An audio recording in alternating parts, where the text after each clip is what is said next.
आम आदमी पार्टी के राष्ट्रीय संयोजक अरविंद केजरीवाल ने चांदनी चौक और नई दिल्ली के सभी मंडल प्रभारियों के साथ बातचीत की।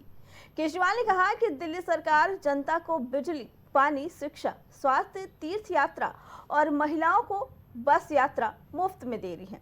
वहीं उनका कहना है कि भाजपा को इन सारी सुविधाओं को बंद करने के लिए ही दिल्ली की सत्ता चाहिए।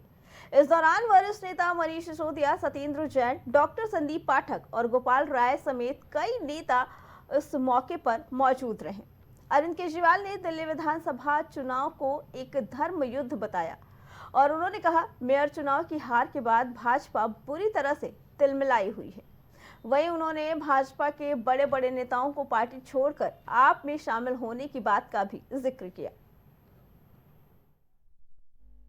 इनके 20 के 20 राज्य ले लो बीजेपी वालों के, उत्तर प्रदेश में ही फोन करके पूछ लो कितनी बिजली आती है। 8-8, 10-10 घंटे के पावर कट लगते नहीं लगते यूपी में। तो लोगों से ये पूछना है कि यूपी जैसा हाल चाहिए, बिहार जैसा हाल चाहिए, यहां भी पावर कट लगने चालू हो जाएंगे, क्योंकि इनको नहीं आती 24 घंटे बिजली देनी।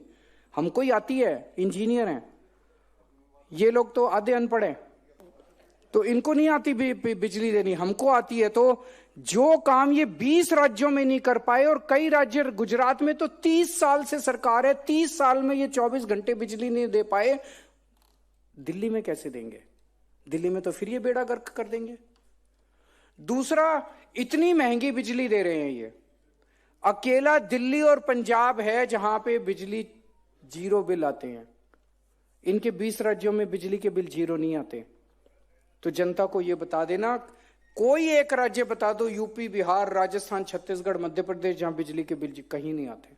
तो अगर आपने इनको वोट दे दिया तो बिजली के पावर कट भी लगने चालू हो जाएंगे और बिजली के हजारों रुपए के बिल भी आने चालू हो जाएंगे। दूसरी चीज, इनके लोगों के बच्चे स्कूल में पढ़ रहे हैं। हमारे जैसे स्कूल इन्होंने कहीं 20 राज्यों में इनके कहीं नहीं बने। अगर आपने इनको वोट दे दिया तो हमारे स्कूलों का ये बेड़ा गर्क कर देंगे, हमारे मोहल्ला क्लिनिक का बेड़ा गर्क कर देंगे, अस्पतालों का बेड़ा गर्क कर देंगे, लोगों को जो भी फ्री दवाइयां, फ्री इलाज मिल रहा है उसका बेड़ा गर्क कर देंगे। महिलाओं को दिल्ली के अंदर, अकेले दिल्ली में महिलाओं का बस यात्रा फ्री है, 20 राज्यों में कहीं फ्री नहीं है, ये उसको खत्म कर देंगे। मणिपुर में बढ़ते तनाव और अशांति के बीच सुरक्षा बलों ने पहाड़ी घाटी जिलों के इलाकों में सर्च ऑपरेशन चलाया। सुरक्षा बलों ने इलाके में आने जाने वाले लोगों पर नजर रखने के लिए 107 नाके और चेक पोस्ट स्थापित किए हैं। साथ ही सुरक्षा बलों ने अपने सर्च ऑपरेशन के तहत नेशनल हाईवे 2 पर आवश्यक चीजों से लदे 456 वाहनों की सुरक्षित आवाजाही सुनिश्चित की है। साथ ही संवेदनशील इलाके पर कड़ी सुरक्षा व्यवस्था की गई है ताकि वाहनों की निर्बाध और सुरक्षित आवाजाही सुनिश्चित की जा सके।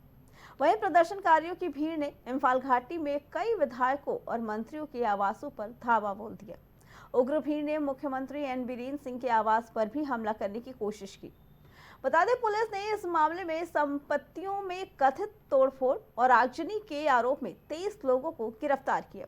साथ ही सुरक्षा के मद्देनजर प्रशासन ने इलाके में फेक न्यूज को रोकने के लिए इंटरनेट और मोबाइल डेटा सर्विस भी सस्पेंड कर दी है और अगली सूचना तक कर्फ्यू लगा दिया है।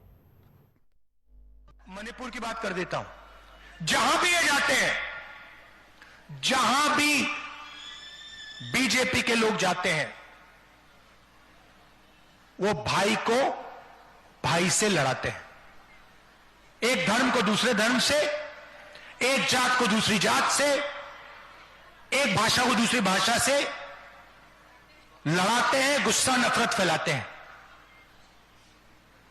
मणिपुर को इन्होंने जलाया। आज तक हिंदुस्तान का प्रधानमंत्री नहीं गया है, आज तक नहीं गया है।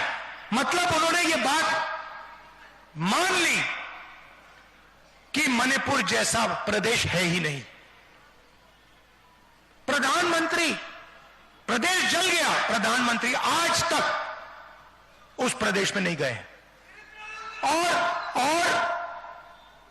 प्रदेश को जलाने का काम बीजेपी के विचारधारा ने किया है। इसलिए मैंने कहा, कन्याकुमारी से कश्मीर में चला, कांग्रेस पार्टी के हजारों लोग चले 4000 किलोमीटर, और रास्ते में हमने कहा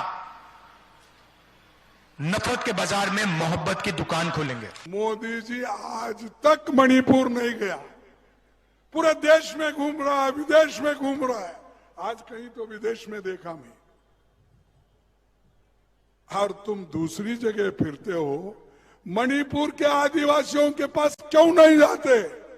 वहां महिला का रेप हो रहा है, महिलाओं को मार रहे, घर जला रहे, एक ट्राइब दूसरे ट्राइब पे गिर रहा है, तो आप क्या सो गए? जब राहुल गांधी जा सकते हो, आप क्यों नहीं जा सकते? तो ये सिर्फ है दिखावा। मणिपुर पिछले 1.5 साल से जल रहा है और एक बार फिर से वहां पर जबरदस्त नफरत और हिंसा भड़क गई है। इस बार नदी में जो तैरती लाशें मिली हैं, उसमें से एक लाश एक 8 महीने के बच्चे की है। आपने सही सुना, 8 महीने के बच्चे की। 6 महिलाएं और बच्चों की हिंसा के चलते मौत हो चुकी है। कई शहरों में कर्फ्यू लगा है, इंटरनेट बंद है, अराजक तत्व हाथों में खुले आम असलहे और हथियार लेकर सड़कों पर घूम रहे हैं। गुस्से से बौखलाए लोग विधायकों का घर तक जलाने को आतुर हैं और ऐसे में प्रधानमंत्री मोदी एक बार फिर से लापता है। जब जब मणिपुर के हालात बदतर होते हैं, वो विदेश के दौरे पर निकल जाते हैं और ऐसा उन्होंने एक बार फिर से किया है। जलते हुए मणिपुर को अपने हाल पर छोड़कर वो विदेश के दौरे पर है।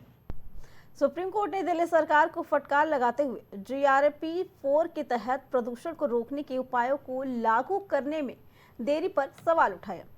कोर्ट ने फटकार लगाते हुए कहा कि वो बिना पूर्व अनुमति के प्रदूषण रोकने या कम करने के उपायों को हटाने या कम करने की अनुमति नहीं देगा। वहीं जस्टिस अभय S ओका और ऑगस्टिन चार्ज मसीह की पीठ ने बताया कि राष्ट्रीय राजधानी में वायु गुणवत्ता सूचकांक के खतरनाक स्तर पर पहुंचने के बाद भी graded response action plan GRP के चरण 4 के तहत निवारक उपायों के कार्यान्वयन में देरी हुई। बता दें, इससे पहले सुनवाई की शुरुआत में दिल्ली सरकार के वकील ने पीठ को बताया कि दिल्ली में GRP का 4 चरण सोमवार से लागू हो गया है। इसके तहत भारी वाहनों को राष्ट्रीय राजधानी में प्रवेश करने पर भी प्रतिबंध लगा दिया गया है। इस पर पीठ ने वकील से कहा कि जैसे ही AQI 300 से 400 के बीच पहुंचता है, चरण 4 लागू करना होता है। वहीं कोर्ट ने कहा कि कोर्ट जानना चाहता है कि उसने प्रदूषण के स्तर में खतरनाक बढ़ोतरी को रोकने के लिए क्या कदम उठाए। नेशनल बुलेटिन में फिलहाल इतना ही। बाकी खबरों के लिए देखते रहें प्राइम TV।